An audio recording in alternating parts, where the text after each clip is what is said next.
sorry I didn't get to this. Just like this. That's what's going to happen. So here's what you have to do. You have to look at the handout, which is on Blackboard, under this hot hand fallacy assignment. You got to look here and go to the end and find your name, and so find the game that has been assigned to you and that player.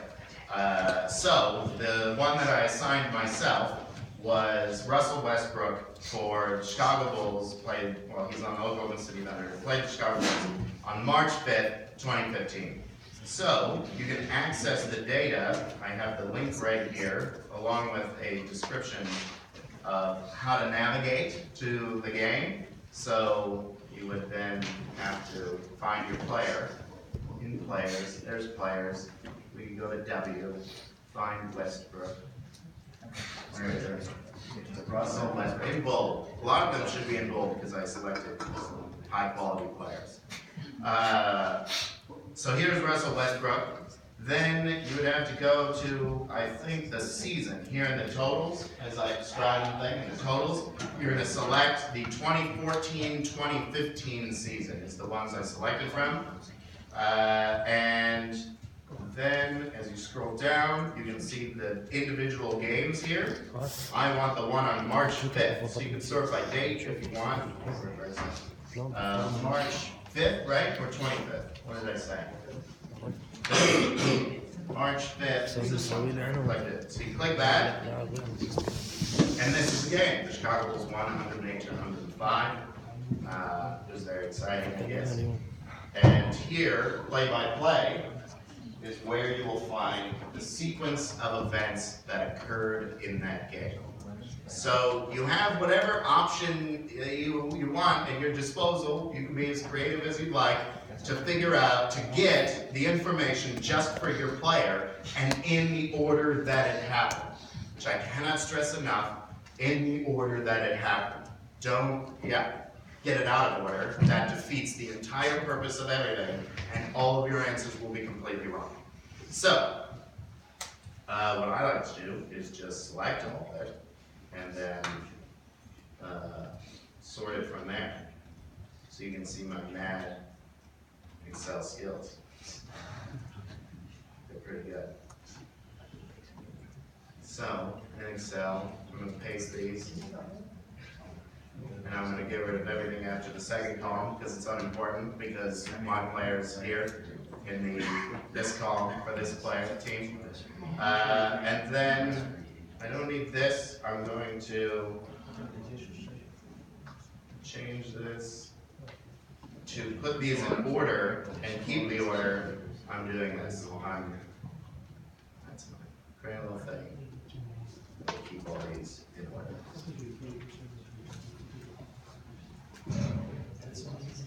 So, now I'm going to sort this so I can find the player that I have, Russell Westbrook. Here he is. I sorted these in order, so here's all of Russell Westbrook's games.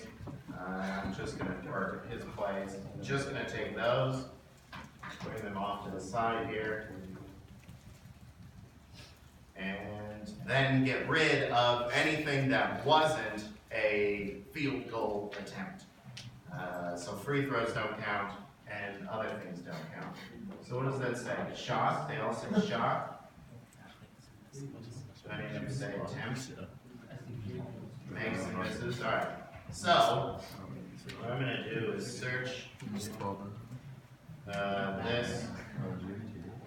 No, find text. Find shot within this text.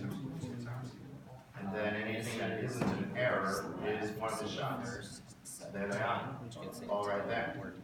So I can get rid of these, and these, and these. And I'm left only with these. Perfect. Isn't that pretty? Isn't that great? So it's wonderful. So then you just need to sort this back in order. And Shazam. And they are all the shots that you took, made and missed. So now you're going to analyze this information. which I have given you a complete example of in here in the paper. So here they are, again, all of those shots in order, and I'm rewriting them as a sequence of misses and hits, is what are the letters that I selected. So an H means he made the shot, an M means he missed the shot, and this is the same sequence that we see here. He missed, he hit, missed, hit, missed, so on and so forth. And then we're going to analyze it. So in this sequence, there were 32 attempts made, 14 were successful, which means there was a field goal percentage of 43.75%. That's 14 out of 32. Then we look at two-shot streaks. So this is where it starts to get a little difficult because you need to identify all of your hits. So here I made a nice visual representation by making the letters a little larger in font and bolding them, that we can see the hits, and we want to figure out how many times was there a hit followed by another shot, and how many of those times was it followed by another hit. So there are 14 times that we had a hit, and there's a lot of talking. I don't know, I'm going through this. Let's just keep it down.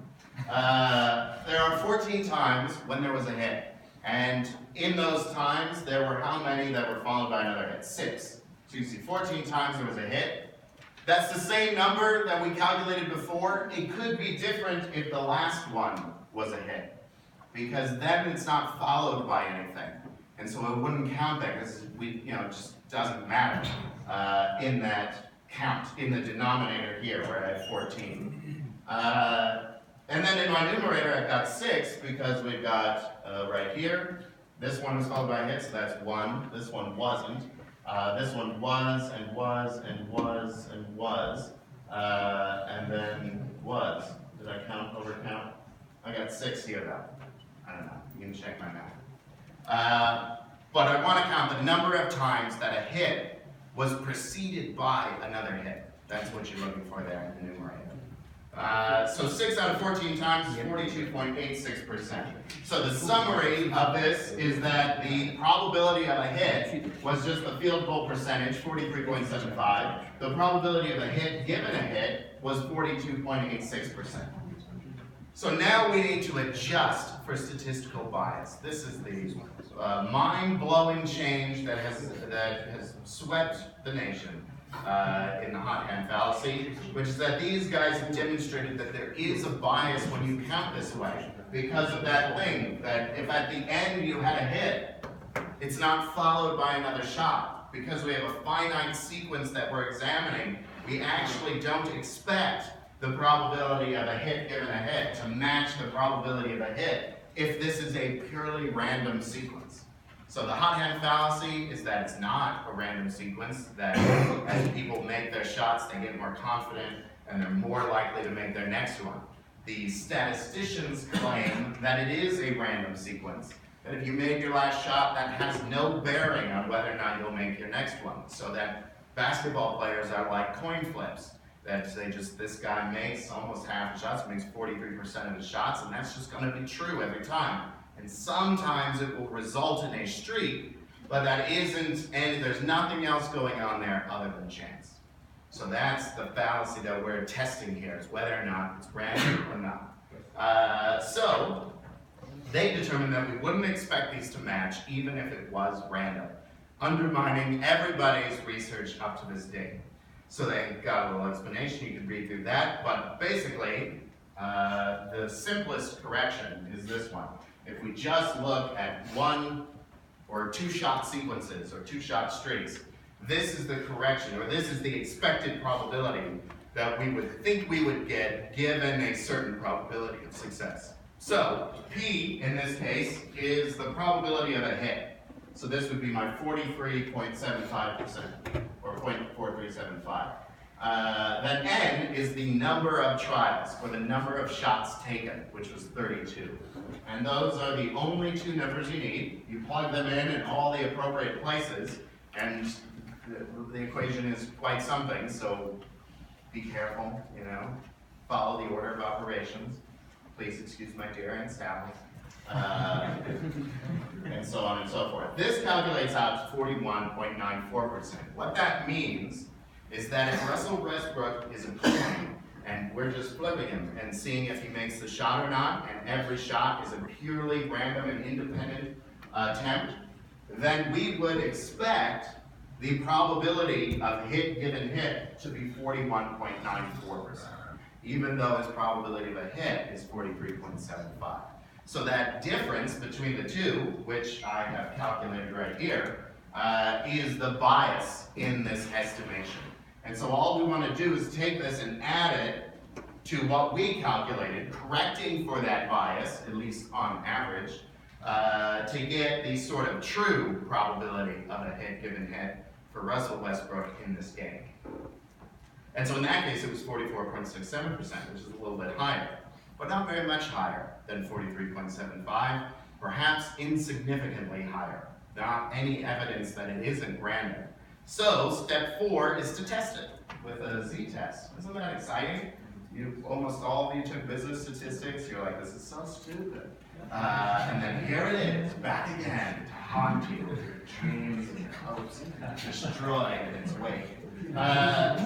To calculate the z-statistic, you would take this new probability that we calculated for hit given hit, subtract probability of hit, divide by this thing, which is the standard error, and that will calculate your z-statistic. If that's greater than 1.96, then this probably, or at least there's less than 5% chance that this is a random event, that what you're seeing is correct.